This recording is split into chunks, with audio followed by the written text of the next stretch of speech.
নমস্কার বন্ধুরা, কেমন আছো তোমরা সবাই? আশা করছি ভালো আছো।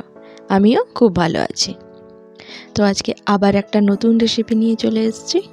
আজকে রান্না করব মাছের মাথা দিয়ে বাঁধাকপি। তো চলো দেখে নিই। এখানে আমি বাঁধাকপিটা আগের থেকে সেদ্ধ করে রেখে দিয়েছি। এখানে আমি নিয়েছি একটা রুই মাছের মুড়োটাকে ভালো করে আগের থেকে ধুয়ে নুন হলুদ মাখিয়ে কিছুক্ষণ আমি রেখে দিয়েছিলাম। তারপর গরম তেলে ভাজা হতে দিয়ে দিয়েছি।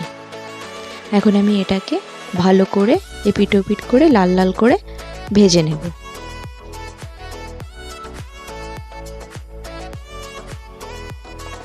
তো আমি এখানে এক দুবার এপিট ওপিট করে ভালো করে ভেজে নিচ্ছি। দেখো মুড়োগুলো আমার ভাজা হয়ে গেছে। এরপর আমি এগুলোকে তুলে একটা আলাদা পাত্রে রেখে নিচ্ছি।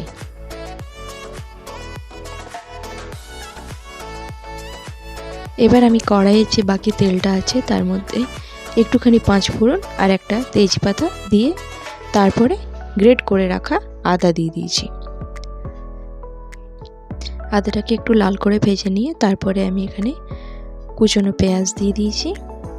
আমি একটা বড় সাইজের পেঁয়াজ নিয়েছি। পেঁয়াজটাকেও একটু লাল লাল করে ভেজে নিয়েছি। এরপর এর মধ্যে দিয়ে দিলাম টমেটো। ভালো করে ভেজে নেব টমেটোটাকে।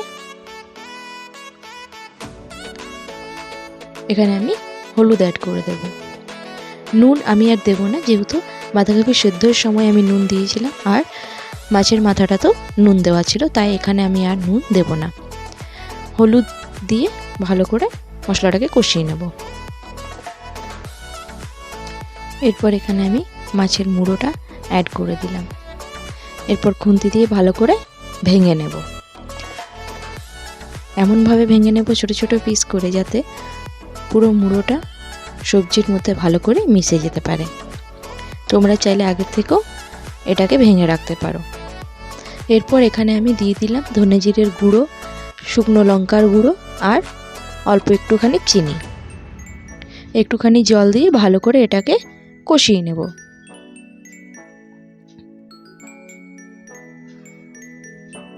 দিয়ে দিলাম কাঁচা লঙ্কা। ঝালটা তোমরা তোমাদের স্বাদ মতোই দিও।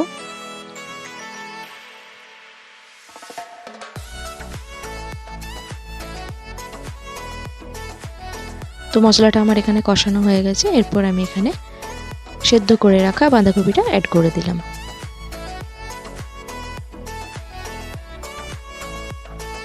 খুব ভালো করে মিশিয়ে নেব। আর বেশিক্ষণ আমার এখানে ফোটাতে হবে না, হয়েই গেছে রান্নাটা। কারণ বাঁধাকপির মধ্যে আমি খুব বেশি জল দিইনি, আর যেহেতু সেদ্ধ করাই ছিল তাই আর বেশিক্ষণ এটাকে নাড়াচাড়া করার প্রয়োজন নেই। জাস্ট যেটুকু জল আছে সেই জলটা শুকিয়ে গেলেই হয়ে যাবে। আর এই জলটা শুকাবার জন্যেই আমি এখানে বারে বারে এটাকে নাড়তে থাকবো। আর এইভাবে খুন্তির সাহায্যে আমি আলুগুলোকেও ভেঙে দেব, তাহলে সবজিটা খুব ভালোভাবে মিশে যাবে। তো তোমরা দেখতে পাচ্ছ মুড়োটা কিন্তু খুব সুন্দরভাবেই বাঁধাকপির সাথে মিশে গেছে, আর এর টেস্টও অসাধারণ। এই রেসিপিটা আমার ভীষণ প্রিয় রেসিপি। তো তোমাদের কেমন লাগে মাছের মুড়ো দিয়ে বাঁধাকপি অবশ্যই আমাকে কমেন্টে জানিও। ভিডিওটি ভালো লাগলে লাইক করে দিও। আর যারা চ্যানেলে প্রথমবার এসেছো তারা চ্যানেলটাকে সাবস্ক্রাইব করে দিও, আরও অনেক নতুন নতুন ভিডিও পাওয়ার জন্য। তো বন্ধুরা, আজকের মতন এখানেই টাটা। আবার ফিরে আসবো নতুন কোনো রেসিপি নিয়ে। ধন্যবাদ সবাইকে।